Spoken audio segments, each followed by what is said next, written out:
I'm really finding it funny how, not too long ago, Vladimir Klitschko was considered this guy that people didn't like because he wasn't aesthetically pleasing in the ring, but a guy who was just so damn effective that you really couldn't deny how effective he was, how good he was. And I don't even necessarily put good in quotation marks because, I mean, yeah, sure, there was limitations to his game at every point in his career, and Tyson Fury helped expose some of the more prevalent ones. But at the same time, you can't necessarily say that, oh, he was used to fighting all these smaller guys, he was able to bully him around and this and that, because he had fought bigger opponents than himself before, guys just as big and or bigger than Tyson Fury. He fought Mariusz Wach and other guys that were legitimately more his size, and he was able to bully them up pretty badly. He was actually able to beat them up pretty badly. I mean, he knocked most of those guys out. Last I checked, he beat the shit out of Pulev. He knocked the shit out of Pulev, man. And I mean, he used Wach as a punching bag pretty much that whole fight, and that was a roided up Wach too. Although, I mean, I don't know if that dude might have been roided up his whole career, so I guess maybe, hey, it's all fair, if you want to compare some of the other performances that other guys had against him, but, that's a digression right there. But Tyson Fury deserves credit, man, and I'm getting a little bit annoyed with the fact that people aren't really giving Tyson Fury the credit that he deserves for dethroning the heavyweight champion, man. A lot of people, they want to overlook Fury because of how he won the title, but I mean, Guillermo Rigondeaux didn't win a title in the most eye-pleasing way, quote unquote, against Nonito Donaire, and I mean, he definitely didn't do it against Ricardo Cordoba when he won his first title. I'd consider the Donaire victory way more impressive than the more arguable one over Cordoba. Because at least with one of them he schooled the guy. With the other one, that was kind of a iffy either way type of fight, where he got dropped. But that's another digression. And basically, I mean, regardless of how Tyson Fury did it, he negated what Klitschko had.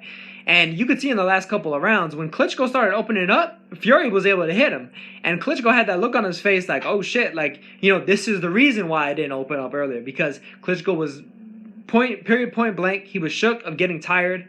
He was shook of, having a Corey Sanders flashback or a Layman Brewster flashback, and then getting caught, without the proper stamina in order to recover from getting hurt by Tyson Fury. And Tyson Fury could damn sure hurt the guy. I mean, Tyson Fury's not a knockout artist or anything, but he's a damn hard puncher. I mean, last I checked, Steve Cunningham is normally able to get up from some of the good shots that he's taken in the past, but he wasn't getting up from that last one that Fury hit him with.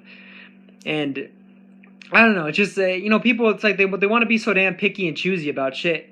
And if Tyson Fury's achievement wasn't that big a one, then whoever happens to beat Tyson Fury, then wouldn't they just be a bum killer too? I mean, technically they're not. I mean, that's not no big achievement, I guess, if they beat Tyson Fury. If Luis Ortiz goes in there and knocks the shit out of Tyson Fury, it's no great achievement. I don't know. Personally, I would consider that a great fucking achievement, because you just knocked off the lineal heavyweight champion of the world, the legit heavyweight champion of the world. Probably one of the more effective performances, one of the more effective boxing heavyweight champions of the world that we've had, over the past 20 years probably, since the 90s era or whatever. Since Lewis in his prime and Holyfield in his prime and Bowen in his prime and all them guys was there. Because pretty much at the tail end of the Lewis era, you pretty much had a constantly injured Vitali, and then guys pretty much swapping the belts, between Layman Brewster and Shannon Briggs and Sergey Lahovich, and just guys. It's like they'd make one defense and they'd lose that first defense, and the belt would be gone to another guy. Nikolai Valuev was a champion. I mean, shit. I mean, that's just how I see it, man. I mean, Fury beating Klitschko is more impressive than any other heavyweight win that any other heavyweight has, period. That's just what it is, And I'm not even necessarily saying that I'd favor Tyson Fury to beat somebody like Luis Ortiz and or Deontay Wilder and or not Tyson Fury, Anthony Joshua. I think the main guy that I'd favor to take Fury out right now would be Ortiz. It'd be Luis Ortiz, man. He's a bad dude. I see it. I see it in him.